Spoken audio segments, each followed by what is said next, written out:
생명 얻는 회개라는 제목으로 말씀을 함께 나누겠습니다. 우리가 살아가면서 모든 사람이 나를 좋아하는 것 아니다는 것을 알게 되죠. 그렇다고 또 모든 사람이 나를 싫어하는 것도 아닙니다.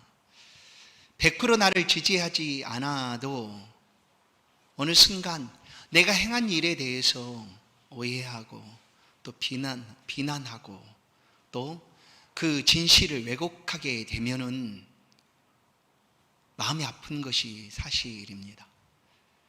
오늘 본문은 하나님 앞에 신실하게 행하였던 베드로의 모습을 우리 가운데 가르쳐 줍니다. 베드로는 하나님의 보내심을 받았습니다.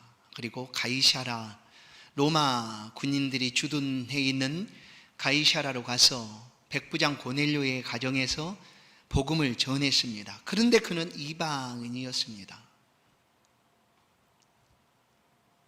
그러나 하나님의 보내심을 받고 그가 늘 잘했던 일, 입을 열어 예수를 전하는 그 일을 그 집에서도 합니다. 그런 놀라운 일이 벌어지게 되었습니다. 예수를 전하자 그 집에 있던 고넬료와 함께 있던 사람들의 마음속에 하나님의 성령이 임하시는 것을 베드로가 목격하게 됩니다. 그리고 주저없이 그들에게 세례를 베풀어 하나님의 백성으로 구원함을 선포하게 됩니다. 베드로는 이 고넬료의 집에 있었던 경험을 놀라워합니다. 그리고 깨닫게 됩니다. 과연 하나님께서 이방인에게도 구원 얻는 회개를 주셨다. 이방인들도 하나님의 백성이 될 수 있다라는 사실을 깨닫게 됩니다. 만약에 이 고넬료 사건이 베드로에게 없었다면 베드로도 역시 똑같이 유대인처럼 하나님의 백성이 되는 것은 유대인이어야 된다라고 여겼을 것입니다. 그런데 이방인 고넬료의 집에 그가 원하지 않게 나아갔지만, 하나님의 보내심을 따라 나아갔지만 그곳에서 하나님의 놀라운 역사를 경험하게 되고 이방인에게도 하나님이 구원을 주시는구나 라는 것을 깨닫고 감격하고 감동하게 됩니다. 그런데 베드로는 그렇게 감동하고 있는 그 순간 예루살렘에 있던 유대인들, 여기서 유대인들은 예수 믿는 사람도 포함하고 있습니다. 예수 믿는 유대인들도 포함합니다. 그들이 서로 이야기합니다. 베드로가 이방인의 집에 들어갔단다, 그 집에서 함께 음식을 나누었단다 하는 일이 문제가 되었습니다. 그래서 베드로는 고넬료의 집에서 일어난 일로 인하여 너무나 기쁘고 즐거운데 말로 다 표현할 수 없을 정도로 벅찬데, 예루살렘에 있는 유대인들은 베드로가 고넬료의 집에 들어간 것을 문제 삼는 거지, 시비 걸고 있는 것입니다. 이제 베드로가 때가 되어 예루살렘으로 올라왔습니다. 그리고 그에게 나타난 하나님의 놀라운 역사하심을 전하고자 합니다. 그런데 베드로를 보자 그들은 비난하기를 시작합니다. 사도행전 11장 2절 3절, 베드로가 예루살렘에 올라갔을 때에 할례자들이 비난하여 이르되 내가 무할례자의 집에 들어가 함께 먹었다 하니, 여기서 할례자는 유대인을 가리킵니다. 무할례자는 이방인을 가리키죠. 아니, 유대인이 어떻게 이방인의 집에 들어가서 함께 먹을 수가 있느냐라는 것을 문제 삼고 베드로에게 시비합니다. 그러나 오늘 이 베드로는 그가 행한 일에 있어서 그들이 오해하고 깨닫지 못하고 그리고 비난하고 힐난을 해도 그 앞에서 하나님이 그를 통하여 행하신 역사를 가감없이 변론하기를 시작합니다.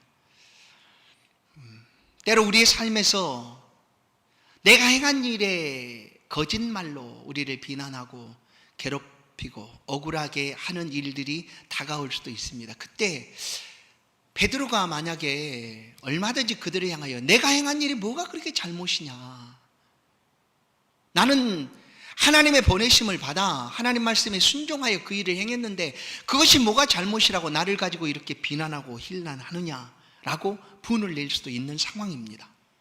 그렇죠. 너무나 합당한 일이니까. 그러나 베드로는 비난하고 힐난하는 그들 앞에서 분내거나 화내지를 않습니다. 그리고 조용하고 차분한 어조로 말하기를 시작합니다. 내가 이방인의 집에 들어가게 된 정당성, 당위성에 대해서 얘기를 하기 시작합니다. 그것은 하나님이 내가 요바에 있을 때에 나에게 베풀어 주신 환상이 있었다. 나도 너희와 똑같은 유대인이다. 나도 이방인에 대해서 하나님의 은혜가 그들이 예수를 믿는 것, 그것을 조금도 용납하지 못하고 있는 유대인과 똑같았다라고 얘기를 시작합니다. 그런데 하나님이 욥바에 있을 때 나에게 말씀하시기를 환상 중에 보자기에 온갖 짐승들을 내려주고 먹으라 라고 하시는데 내가 보니 먹을 수 없는 것이더라. 우리의 율법에 그만 그런 부정한 짐승들도 그곳에 있어서 내가 하나님께 먹을 수 없습니다. 반문했더니 하나님이 내가 깨끗하다고 하는데 내가 어떻게 속되다고 하느냐, 그냥 먹어라. 하나님 그렇게 또 환상 중에 하시더라. 그래서 내가 그냥 그 환상을 깨고 무슨 일인가 생각하던 차에 이방인들이 찾아왔고 이들과 어떻게 내가 갈까 하는 그때 성령께서 주저하지 말고 가라 하는 음성을 내게 들려주셔서 나는 하나님의 말씀에 순종하여 그냥 고넬료의 집에 간 것뿐이다.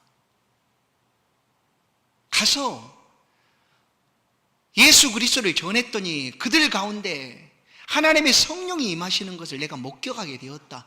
그런데 내가 누구간데 하나님의 일을 막을 수가 있겠느냐 하면서 베드로가 그들 가운데 얘기를 합니다. 15절을 보시면 내가 말을 시작할 때 성령이 그들에게 임하시기를 처음 우리에게 하신 것과 같이 하는지라.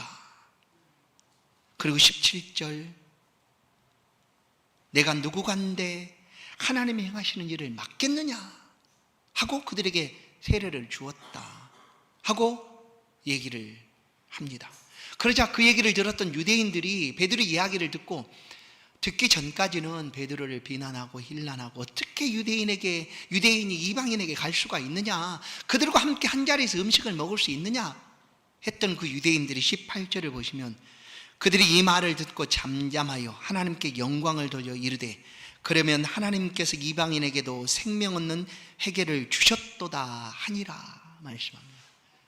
이방인에게도 생명 얻는 회개를 주셨도다 하고 그들이 고백하게 됩니다. 그들이 누굽니까? 유대인들이었거든요. 유대인들에게 있어서 이방인은 상종할 수 없는 사람들이었습니다.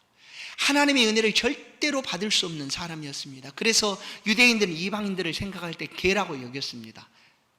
그들이 이방인들에 의해서 압제를 받고 어려움을 겪고 있었지만 그래도 우리는 자존감이 있다. 우리는 하나님의 백성이지만 너희는 하나님의 백성이 아니다. 너희는 개다 라는 것이 유대인들의 생각이었습니다. 그랬던 그 유대인들이 베드로의 고넬료 사건을 듣고는 한 목소리로 고백합니다. 그들에게도 이방인에게도 생명 얻는 회개를 주셨다라고 고백합니다. 여러분, 생명 얻는 회개를 이방인에게도 주셨다라는 것이죠. 하나님은 온 인류가 이와 같은 방법으로 하나님 앞에 돌아오기를 원하십니다. 우리도 이 방법을 통해서 이 회개를 통한 생명을 얻게 된 것이 우리들의 구원입니다. 우리에게도 하나님이 이렇게 은혜를 베풀어 주셨습니다. 유대인들은 전혀 그것을 알지 못했지만 하나님의 백성이 되고 생명을 얻는 것은 오직 유대인이어야 된다라고 그들은 여겼지만 이 고넬료 사건을 통하여 그들이 모두 다 깨닫게 된 것입니다. 이방인들도 하나님의 은혜를 누릴 수가 있고 이방인들도 우리처럼 생명을 얻을 수가 있구나라고 여기게 된 것입니다. 그리고 이 고넬료 사건을 이후에 이제 온 각처로 이방인들에게도 주저함 없이 예수의 복음을 전하는 일이 된 것입니다. 그런 계기가 된 것이죠. 이제 생명 얻는 회개에 대해서 잠깐 함께 살펴보기로 원합니다.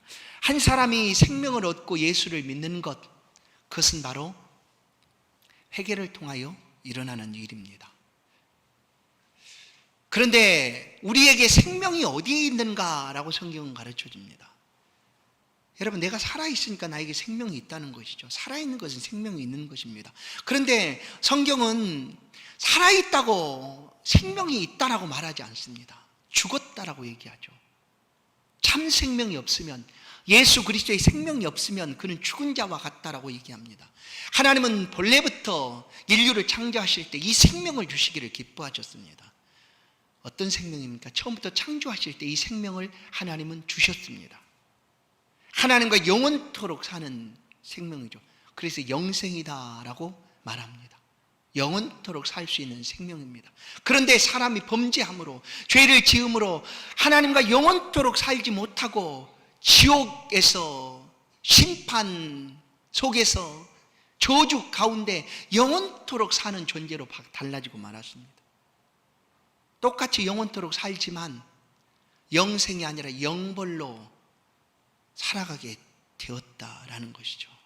그래서 하나님이 우리 가운데 그 생명을 다시금 회복시키시기 위하여, 그래서 그 생명 가지고 영원토록 하나님과 평화를 누리고 영생 복락을 누리며 살아갈 수 있도록 또 다른 생명을 우리 가운데 보내주셨습니다. 아무도 이 생명을 받지 못하면 살아있으나 죽은 자와 같다라고 할 수밖에 없다라는 것이죠. 그 생명이 누구인가? 성경은 예수 그리스도다라고 말씀합니다. 예수님이 생명이시다라고 말씀합니다. 예수님이 이 땅에 오셔서 친히 말씀하셨습니다. 내가 곧 길이요 진리요 생명이니, 나는 부활이요 생명이니 라고 생명이시다 자신을 말씀하셨습니다. 너희가 나를 먹지 아니하면 죽는다라고 말씀을 하셨습니다. 바울 사도를 통하여 우리 가운데 주신 말씀 속에 바울 사도 역시 이 생명 되시는 예수 그리스도를 붙들고 살아가는 것이, 그것이 신앙생활이고 믿음생활이다라고 말씀을 해줍니다. 고린도후서 4장 10절 11절 말씀입니다. 우리가 항상 예수의 죽음을 몸에 짊어짐은 예수의 생명이 또한 우리 몸에 나타나게 하려 함이라. 우리 살아있는 자가 항상 예수를 위하여 죽음에 넘겨짐은 예수의 생명이 또한 우리 죽을 육체에 나타나게 하려 함이라. 아멘. 여러분, 우리가 신앙생활하고 믿음으로 살아가는 삶은 예수 생명을 나타내기 위함입니다. 예수 생명, 그것이 바로 우리의 신앙생활입니다. 그래서 생명은 누구인가? 예수 그리스도다라고 가르쳐줍니다. 우리가 지금 살아있어도 예수 그리스도의 생명이 우리 가운데 없으면 죽은 자와 방불하다라는 것이죠. 예수 그리스도만이 우리의 생명이 되십니다. 요한일서 5장 11절 12절 말씀, 우리가 이 말씀을 한 목소리를 합독 한번 하겠습니다. 요한일서 5장 11절 12절 말씀입니다. 같이 읽습니다. 시작. 또 증거는 이것이니 하나님이 우리에게 영생을 주신 것과 이 생명이 그의 아들 안에 있는 그것이니라. 아들이 있는 자에게는 생명이 있고 하나님의 아들이 없는 자에게는 생명이 없느니라. 아멘.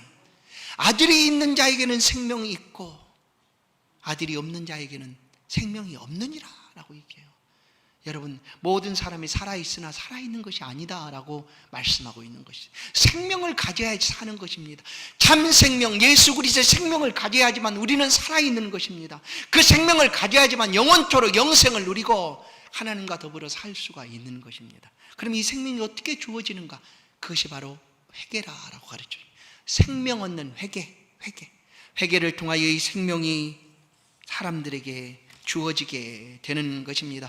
예수님 말씀합니다. 마태복음 4장 17절, 이때로부터 예수께서 비로소 전파하여 이르되 회개하라 천국이 가까이 왔느니라 라고. 회개하라 천국이 가까이 왔다.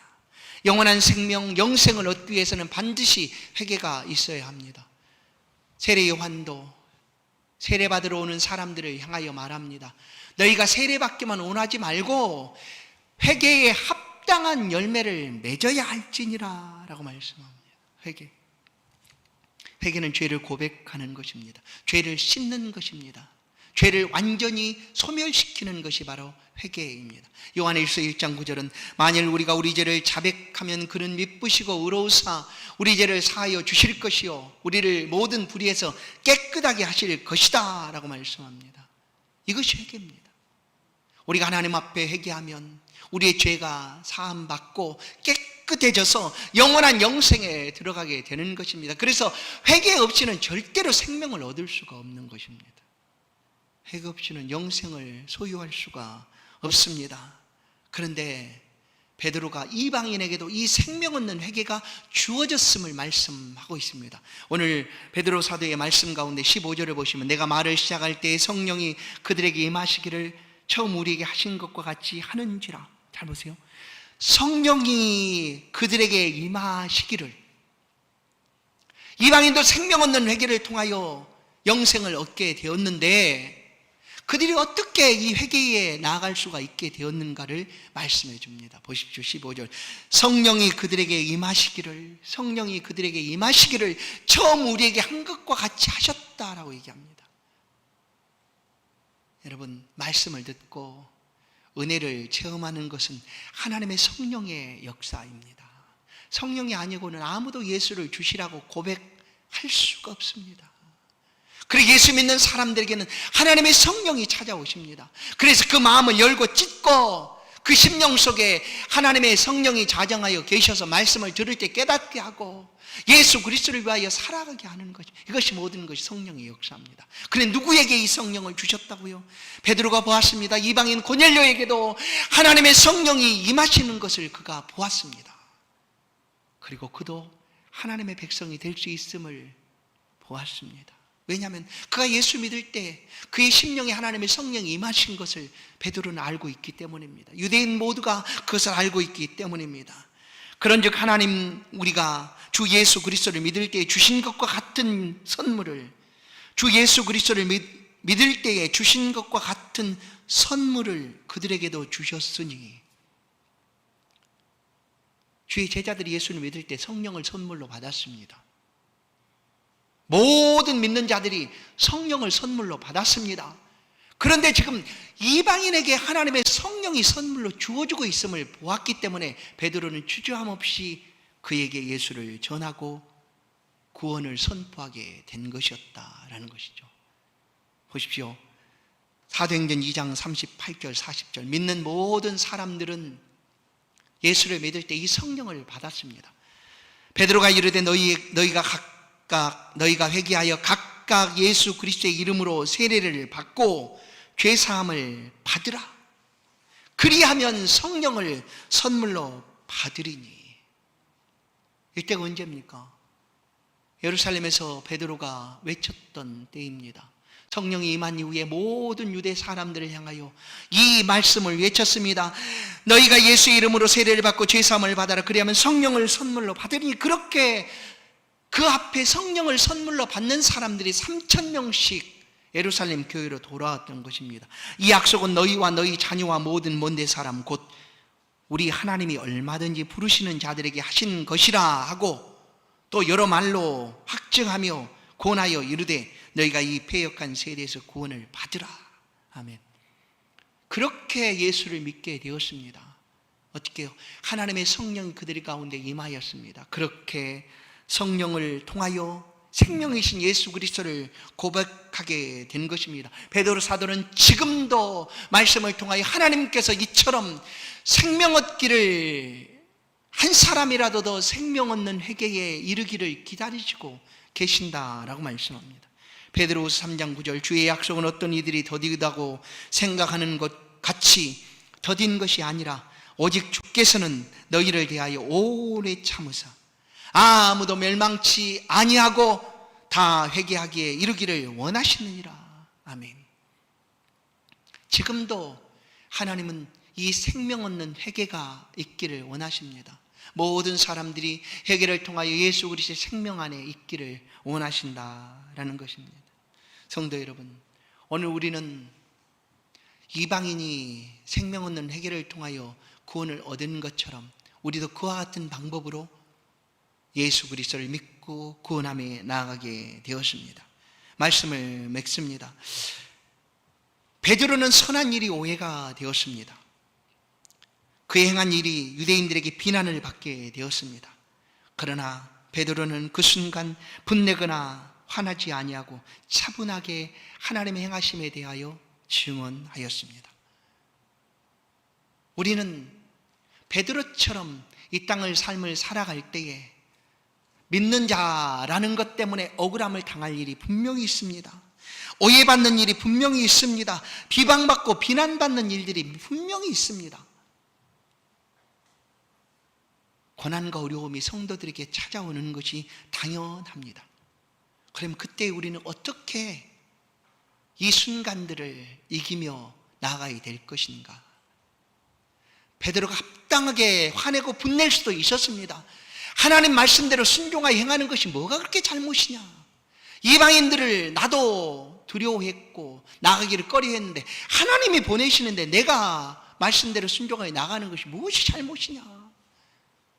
너희들이 어떻게 그렇게 나한테 비방하고 힐난할 수가 있느냐라고 합당하게 얘기할 수도 있었습니다. 분내면서.